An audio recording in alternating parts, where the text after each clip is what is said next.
Yo, what's going on, everybody? This is Matthew Marchesi. I'm back with another tutorial. This is part two for simplicity and a Matthew Marchesi type beat. Now, on the first one, I understand my audio is pretty bad, so I'm trying something else different that's also free, called Balling Out on Budget right now. I have to record this with my cell phone because currently my computer does not work that well. Long story. Anyways, so that's not going to stop me. Today I want to go over simplicity. This is a quick beat I made right now for a song called Passion on my new album. Go check it out. Not yet, though. Don't go check it out yet. Yeah. Gosh, that's awkward. Okay, so the album's coming out soon. There's a loop that my buddy Sim made for me. Shout out to Simulation. I just made like a quick file over here called Simulation's Gift. Now, this was the original sample.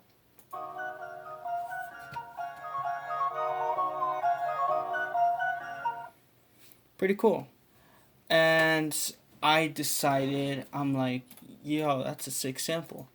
I really dig that sample. I think he's used it in one of his beats before, so it's not copyright, and I wanted to do something different with it. So what I did is I went over here, threw it in, and threw on some gross beat. Yes, I do have the full version of FL Studio. It's just I don't have the deluxe edition. I got sold out on that one. Um, that's also another story, long story. And I put half time on this, half speed, as you can tell. If you guys want a gross beat tutorial on how to do stuff like that, let me know, or I can just tell you how to do it. But anyways, I threw in a gross beat, did half time, and the sample sounded like this.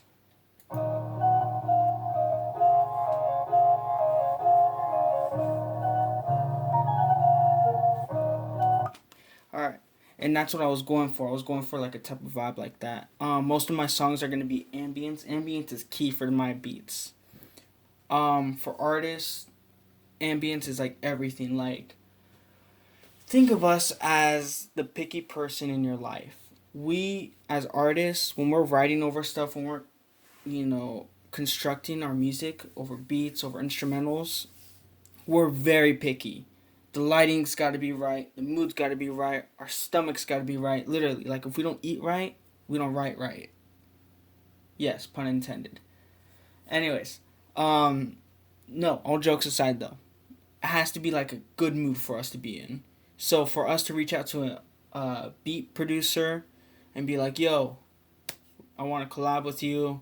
I want to make a hit. I want you to send me over some beats that you got. I'll pay for it, whatever." Like when they're like that, they're in a good mood. You got them in a good position right there, and they feel inspired by what you make. Now to keep that going, if you want to start popping beats like every 5 minutes, every hour or so, that's great. I can show you how to do that, but keep in mind, it's not how fast you make beats, but how well you make them. My best beats I've ever made on the songs that do so well, like Caution, I spent like a month doing and perfecting these little sounds that most people don't hear, but for me, it just sets a mood, it sets a tone when the listener's listening. I put so much thought into what I do, and I really encourage that for others as well because anyone could slap a beat together in 5 minutes. Anyone could do a beat in under 5 minutes. What's a real challenge, what's a real goal for producers, I feel like, is making the beat, dedicating yourself to that beat, and just making it your own style. Excuse me. Sorry. Gosh, hiccups. Making it your own style. Now, I went on in and I made this kick called Yabba Dabba. It's off of, it's a kick I got from one of these sample packs. I think it was Simon Servita or Chew. I don't know which one it was. It's one of those guys. Anyway, so I went in, messed with the sounds, exported, imported, exported, all that good stuff. And I went with a snare also from Chew's sample pack called Darkest Night. This is no promotion nor anything, but seriously, go check out that sample pack. Alright, and with that, I put in my own drums. Now, my drums are very spaced out, and that should be your common goal. When you are making a beat, always make sure your drums and snares are spaced out. Don't put hi-hats, don't put anything. Make sure your foundation's straight, because if your foundation's not straight, you're not going to build anything good. So keep a basic foundation. This is what I start off my beats with.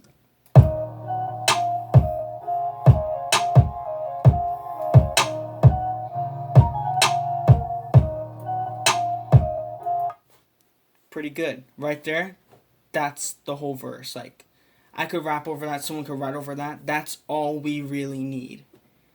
And percussions, all that stuff, since way back in time, percussions have always been a big thing. Keep that in mind. So make sure your kicks and snares are pretty loud, like they're noticeable. You don't want to make a kick equivalent to a hi-hat in the sense of like you can, but you don't want to do this.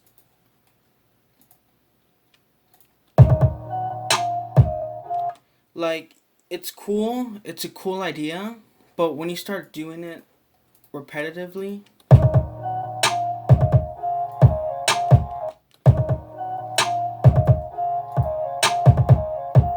like, it's a cool idea and all that. You do you if you feel like you want to do that. But me personally, and a lot of artists I've met, while those beats can be cool, most of the time when a kick's arranged in that order, or like this order for a snare, believe it or not, producers actually do this type of snare.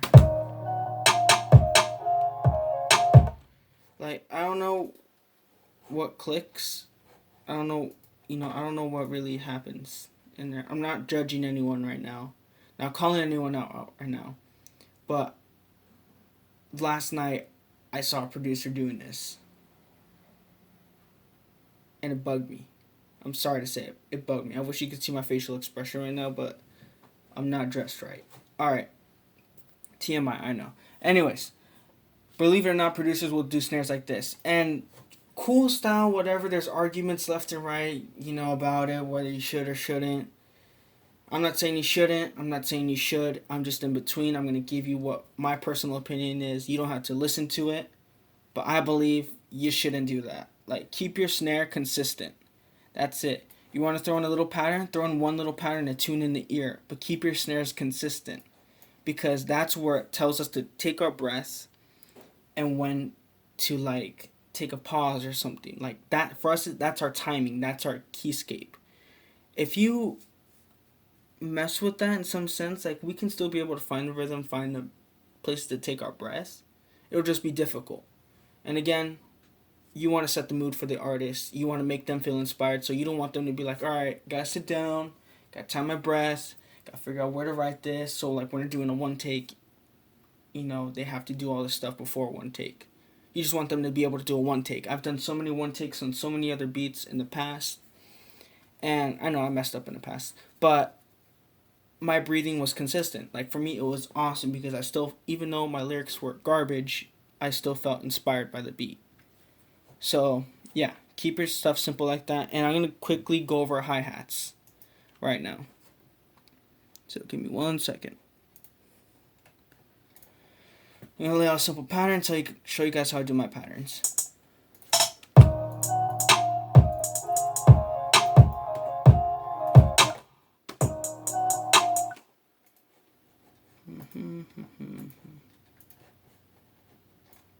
You gotta hum your melodies to life.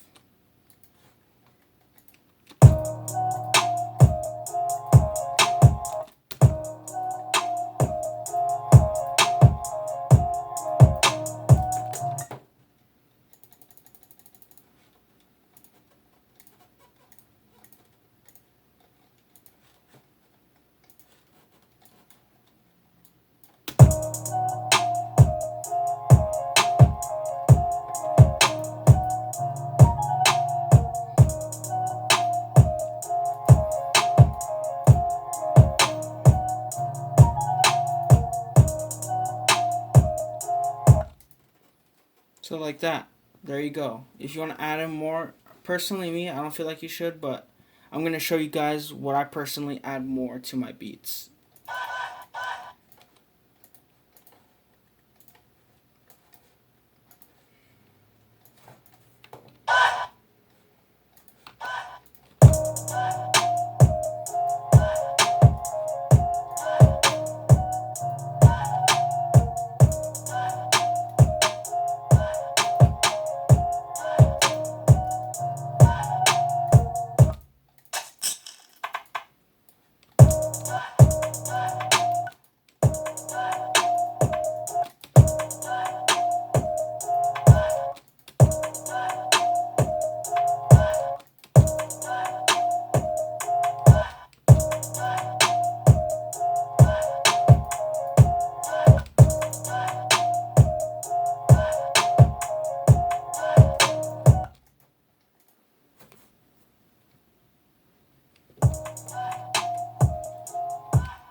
Yeah, so you want to go in there, you just want to add in your little percussions here and there. Percussion's good. Sorry, turn this down. It was just a bit loud. I got neighbors. But yeah, so you're going to want to do that. That's about it. Like, I'm going to add in 808s. I'm going to add in other stuff. I'm not going to do that all right now. I'm not going to show you 808 sides because I feel like I'm going to be going too far in depth into this video, and I want to keep it short, simple, and sweet. So keep your pattern simple.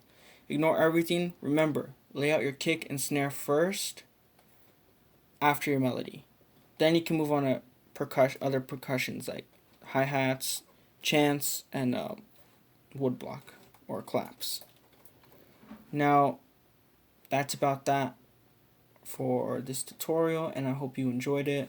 Again, main points you want to take away from this video: keep a consistent pattern. Consistency is important.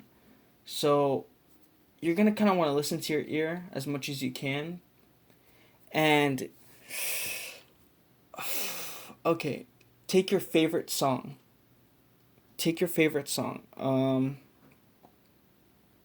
Gosh, I can only come up with my lyrics. This is no joke. I can't think of my favorite song right now. I have other favorite songs. This is not me, but I'll do a quick freestyle right now for you guys and show you guys this. I'm shutting this off because literally I do not write my raps or anything with chants and extra percussions and stuff like that. Like, for me, that throws me off sometimes. Unless I'm hearing it subtly after I mix and master the beat. But aside from that, if you're doing it live, you're going to want to just have kick, hi-hat, snare, and melody. So, quick freestyle. Let me show you guys this. Yes, man, I'm doing, but I think I'm holding back, spin the facts every single day. I'm laughing, I'm in a 5 minute, but I'm back with a bad business and I'm having it. Okay, I'm the antagonist to the game, but I know he's got the whole game chained to the chains that are chained around her neck. Alright, I'm not finna stop, no way. Reppin' 116 like D.I.E. Finna be me, finna be free, finna be like Ali in 23, but I'm not finna stop, no way. Get the Air Jordans right now. I'm not finna stop, no way now. Yeah, I got the Timbs on, gotta get to work right now, but I know I gotta get that bread. Oh wow. Yeah, and with that being said, I hope you guys enjoyed the tutorial and all have an awesome, blessed day. Peace.